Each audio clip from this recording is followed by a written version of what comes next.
آئیے یہ بھی گزر چکے ہیں، ان کا نام ہے ڈاکٹر اسرار احمد صاحب، اور غالباً جہاں تک مجھے لگتا ہے یہ بامبے کی ہی اسپیچ ہے. آپ کے ہاں کا کون سا ایک مشہور گراؤنڈ ہے، یہ YMC کی شاید اسپیچ ہے، ذرا سن لے.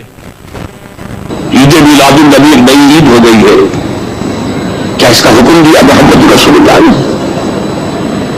یفعلون ما لا یؤمرون، وہ اپنی ہی ایجاد کردہ روایات ہے، اپنی ہی ایجاد کردہ بدعات ہے، اپنی ہی ایجاد کردہ رسومات ہے، ان پر لگے ہوئے اور دعوے کرتے ہیں اللہ سے محبت، رسول کے عشق کے، جبکہ ان کے عمل میں نہ اللہ کی اطاعت ہے نہ رسول کا اتباع ہے.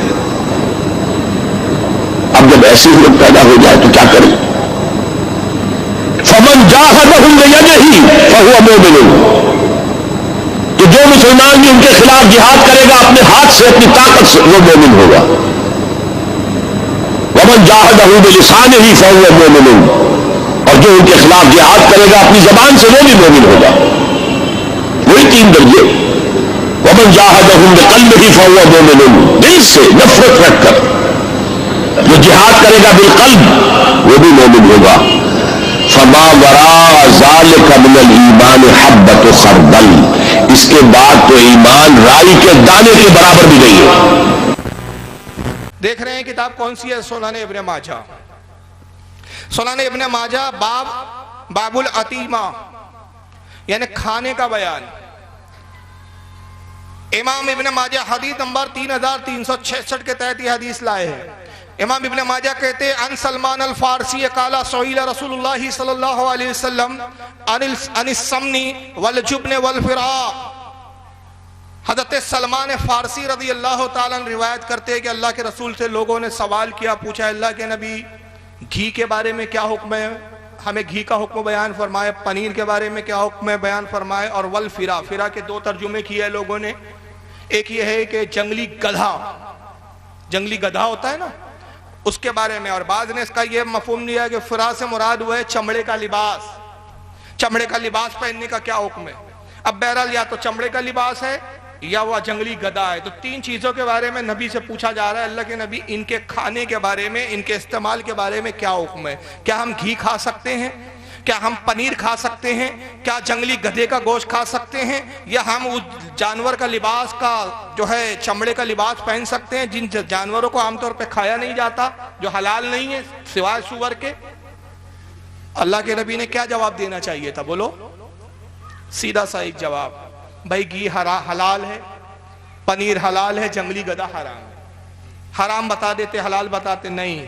نبی نے ایک اصول و ضابطہ دے دیا، کہا کہ آنے والے دنوں میں ایسی کئی چیزیں آئیں گی جس کے حلال اور حرام میں تم کنفیوز ہو جاؤں گے، میری حدیث تمہیں ملیں گی نہیں، اللہ کے کلام میں وہ چیز ملیں گا نہیں. تو ایک اصول و ضابطہ کا کیا دے رہے؟ آقا فرماتے قالا الحلال ما احل اللہ فی کتابہ، کہا سنو جو کچھ حلال ہے اللہ نے اپنی کتاب قرآن میں بیان کر دیا ہے، والحرام ما حرم اللہ فی کتابہ، اور جو کچھ حرام ہے وہ بھی اللہ نے اپنی کتاب میں بیان کر دیا ہے. وما سکت عنہ فہو مما عفا عنہ، اور کہا جس چیز کے بارے میں اللہ رسول خاموش ہو وہ چیز تمہارے لیے جائز ہے.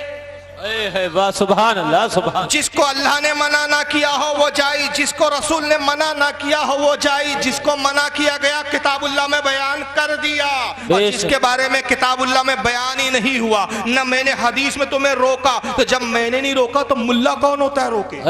کیا جب نبی نہیں روک رہا ہے تو ملا کیوں روک رہا ہے بھائی؟ تو اب میلاد منانے کے لیے ہمیں دلیل اس کی نہیں دینا ہے کہ کس نے منایا اور کس نے نہیں منایا، تمہیں دینا ہے کہ کس نے روکا اور کس نے منع کیا. جی کہ صحابی نے منع کیا یہ دلیل تم دو. جائز کے لیے ہمارے لیے اصول نبی کا کافی ہے کہ جس سے اللہ رسول نے تمہیں نہ روکا تمہارے لیے وہ چیز. اور یہ کسی بریلی کے مولانا کا فتویٰ دیا ہے میں نے کہ حدیث سے فتویٰ دیا ہے؟ بولو بھائی، حدیث ہے نا، سنن ابن ماجہ سیاہ 6 میں ہے نا، اور پھر اس حدیث کو امام ترمذی بھی لائے ہیں. کتنی کتابوں کا انکار کرو گے بے غیر تو؟ امام ترمذی بھی اپنی سنن میں لائے ہیں کتاب اللباس کے اندر حدیث نمبر 1776 کے 26 کے تحت. امام حاکم بھی اس حدیث کو لائے ہیں اپنی المستدرک میں حدیث نمبر 7115 کے تحت امام طبرانی بھی اس حدیث کو لائے ہیں معجم الکبیر کے اندر، حدیث نمبر 6124 کے تحت حضرت امام حیثمی بھی اس کو لائے ہیں اپنی کتاب حدیث کی مجمع الزوائد، حدیث نمبر 794 کے تحت امام بہقی بھی اس کو لائے ہیں سنن القبرہ کے اندر، حدیث نمبر 19722۔